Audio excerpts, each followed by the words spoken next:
Assalamualaikum warahmatullahi wabarakatuh. Perkenalkan, saya Diah Ayu Lestari dengan NIM 857029253. Saya dari Universitas Terbuka Bandar Lampung dengan program studi Pendidikan Guru Sekolah Dasar. Baik, dengan adanya video ini untuk memenuhi tugas tutorial 1 dalam mata kuliah pembelajaran IPA di SD. Di sini saya akan menjelaskan 10 jenis metode dalam pembelajaran IPA. Yang pertama ada metode penugasan, yang kedua ada metode diskusi, yang ketiga ada metode tanya jawab, yang keempat ada metode latihan, yang kelima metode ceramah, dan yang keenam itu ada metode simulasi, yang ketujuh ada metode proyek, yang kedelapan ada metode studi. Dan yang ke-9 itu ada metode demonstrasi. Yang ke-10 ada metode eksperimen. Baik, itu adalah metode dalam pembelajaran IPA. Untuk lebih jelasnya, mari simak video selanjutnya. Bye-bye.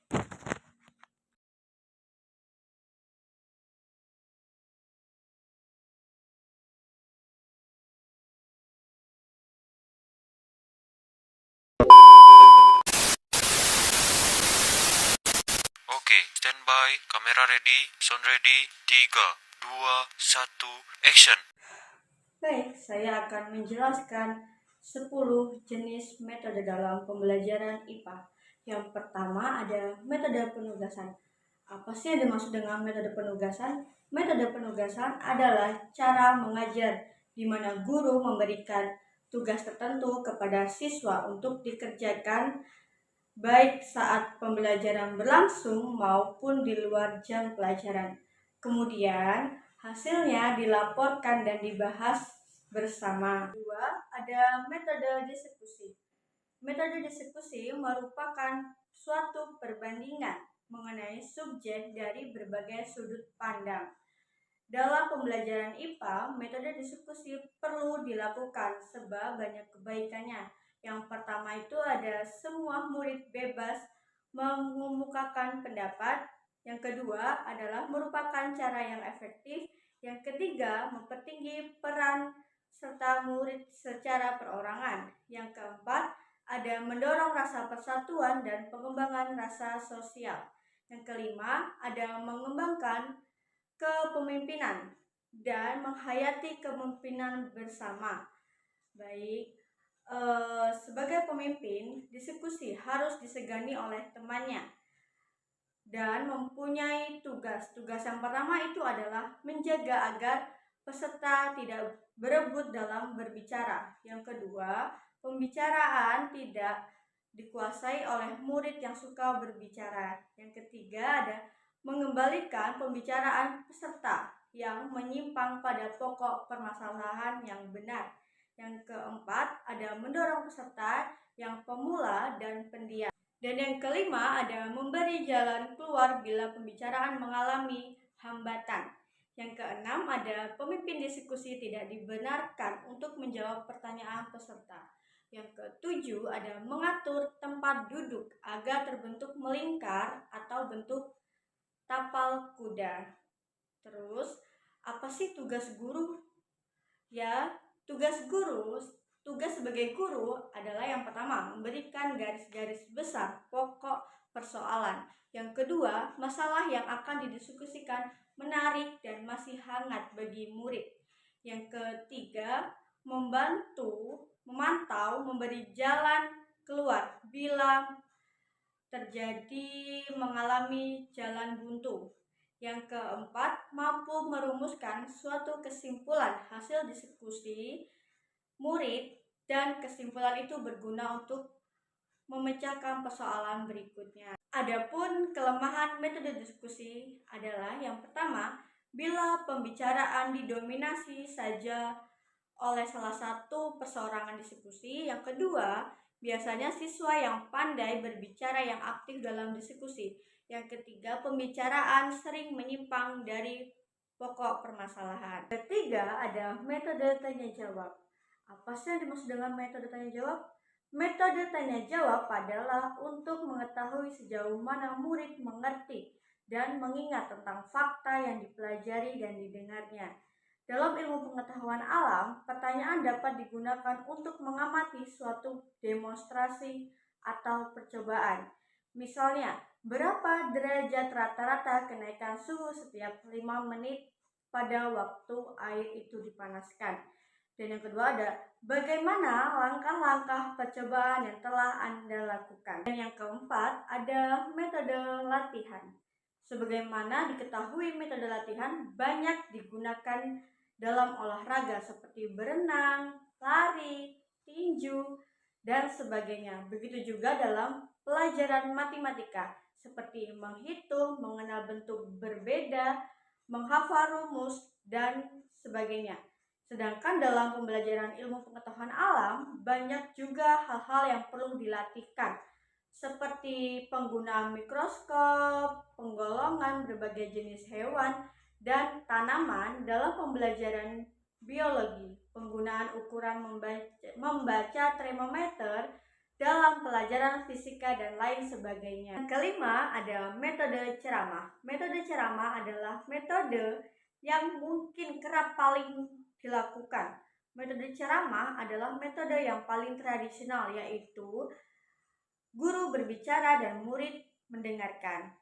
Baik, agar ceramah lebih menarik, maka perlu dilakukan sebagai berikut. Yang pertama itu ada bahan ceramah dipersiapkan mungkin secara cermat. Yang kedua, bahan ceramah disampaikan dengan jelas dan dapat didengar oleh semua murid. Yang ketiga, bahan ceramah dikuasai dengan luas dan mendalam. Yang keempat, bahan pelajaran disampaikan secara sistematis. Yang kelima, memasukkan hal-hal, kejadian-kejadian nyata dan pernah mereka alami yang tidak ada dalam buku wajib. Dan yang terakhir itu ada bahan dapat diselesaikan sesuai dengan waktu yang ditetapkan. Selanjutnya ada metode simulasi. Apa sih yang dimaksud dengan metode simulasi? Metode simulasi adalah tingkah laku yang dikehendaki sebelum tingkah laku itu betul-betul dilakukan di depan kelas. Dan yang selanjutnya ada metode proyek. Metode proyek merupakan suatu penugasan yang memerlukan pemikiran dan tindakan yang membangun dari murid. Yang kedelapan ada metode studi lapangan. Apa sih yang dimaksud dengan metode studi lapangan? Metode studi lapangan jauh lebih memberikan pengalaman luas pada siswa dibandingkan hanya di dalam ruangan. Studi lapangan IPA merupakan pengalaman langsung.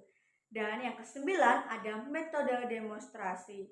Metode demonstrasi adalah cara penyampaian pelajaran dengan cara memperagakan, mempertunjukkan, atau mempraktikkan proses cara kerja atau pembuatan sesuatu secara langsung agar siswa dapat melihat, mengamati, dan memahami dengan jelas. Dan yang terakhir ada metode eksperimen. Metode eksperimen adalah metode yang banyak digunakan dalam mempelajari ilmu pengetahuan alam. Eksperimen atau percobaan tidak selalu dilaksanakan di dalam laboratorium, tetapi dapat dilakukan pada alam sekitar. Apabila akan melaksanakan eksperimen, haruslah didahului dengan adanya masalah yang berupa pertanyaan atau dalam bentuk pertanyaan. Misalnya, betulkah ikan yang hidup dalam air tercemar lekas mati daripada dalam air bebas pencemaran? Apa yang akan terjadi kalau es dimasukkan ke dalam air hangat? Bagaimana caranya untuk melihat alat perkembangbiakan tanaman berbunga? Dalam eksperimen sebaiknya ada alat pembandingan atau kontrol, misalnya dalam hal akibat pencemaran air terhadap ikan. Sebagai pembandingnya adalah ikan yang hidup dalam air yang tidak tercemar, ikan mana yang lebih dahulu pingsan.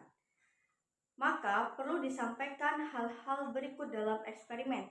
Yang pertama itu adalah jelaskan tujuan dan harapan apa yang diinginkan dari eksperimen itu. Dan yang kedua, sebutkan alat dan bahan yang diperlukan, berapa ukuran atau takaran yang dibutuhkan. Yang ketiga, terangkan tahap-tahap kegiatannya atau tahap-tahap prosesnya. Yang keempat, apa-apa saja yang perlu diamati dan dicatat. Semua hal tersebut di atas tertuang dalam suatu buku petunjuk eksperimen. Yang terakhir ada dalam menarik kesimpulan harus hati-hati sehingga kesimpulannya benar dan tidak keliru. Percobaan yang dilakukan mungkin merupakan eksperimen yang berlangsung dapat membuktikan sesuatu atau mungkin hanya salah satu tahapan eksperimen untuk membentuk sesuatu hal sehingga masih ada kelanjutannya. Baiklah, itu yang dapat saya sampaikan. 10 jenis metode dalam pembelajaran IPA. Baik, kurang dan lebihnya saya mohon maaf. Saya akhiri. Wassalamualaikum warahmatullahi wabarakatuh. Selamat beristirahat rekan-rekan semuanya.